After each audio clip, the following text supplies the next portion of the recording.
एकटीच येणार आहेस ना? खत्म. Bye bye, tata, goodbye, गया. हा हा ठीक आहे.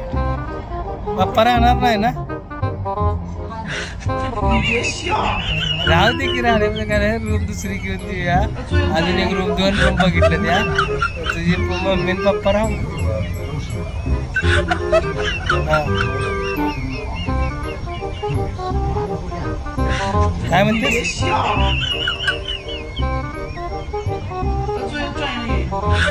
कोणापासून राहू दे म्हणजे मला काय तसं नाही. अरे हा एक रूम त्यांचं ते राहू दे किती मग.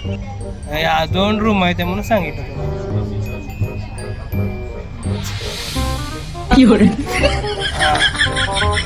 पप्पाला नाही पण पप्पाला दुसरी रूम देणार आपल्यापाशी नाही पप्पा. हे लक्षात दुसरी घेऊन देतो रूम.